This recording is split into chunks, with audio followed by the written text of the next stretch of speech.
வணக்கம். கரூர் பிரச்சார கூட்டத்தில் நிகழ்ந்த அசம்பாவிதம் தொடர்பான விசாரணைக்காக தமிழக வெற்றிக் கழகத்தின் தலைவர் விஜய் நாளை டெல்லி லோதி எஸ்டேட் சாலையில் அமைந்துள்ள சிபிஐ தலைமை அலுவலகத்தில் நேரில் ஆஜராக உள்ளார்.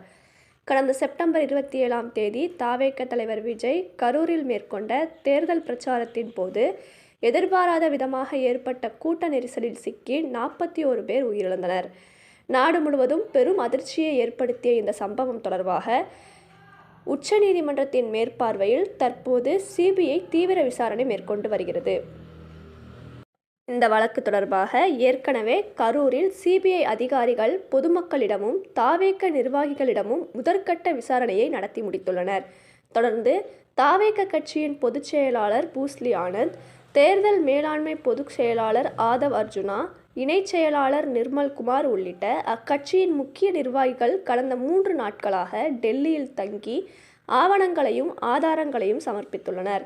இதன் தொடர்ச்சியாக கட்சியின் தலைவரான விஜய்க்கு நேரில் ஆஜராகும்படி சிபிஐ சம்மன் அனுப்பியது. அதன்படி நாளை ஜனவரி 12ஆம் தேதி அவர் சிபிஐ விசாரணைக்காக நேரில் ஆஜராக வேண்டும் என உத்தரவிடப்பட்டுள்ளது. விசாரணையை முன்னிட்டு நாளை காலை சென்னையிலிருந்து தனி விமானம் மூலம் விஜய் டெல்லி புறப்படுகிறார். அங்கு அவரிடம் சுமார் 2 முதல் 3 நாட்கள் வரை சிபிஐ அதிகாரிகள் பல கேள்விகளை கேட்டு விசாரணை நடத்த வாய்ப்புள்ளதாக தெரிய வருகிறது.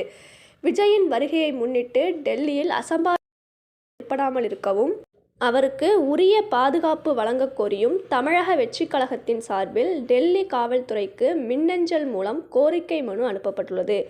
இந்நிலையில் டெல்லிக்கு வரும் தவேக தலைவர் விஜய்க்கு போதிய பாதுகாப்பு வழங்கப்படும் என டெல்லி காவல்துறை தெரிவித்துள்ளது. தவேக தலைவர் விஜய் சிபிஐ விசாரணைக்கு ஆஜராகும் இந்த செய்தி தற்போது அரசியல் வட்டாரத்திலும் சமூக வலைதளங்களிலும் பெரும் பேசுபொருளாகியுள்ளது.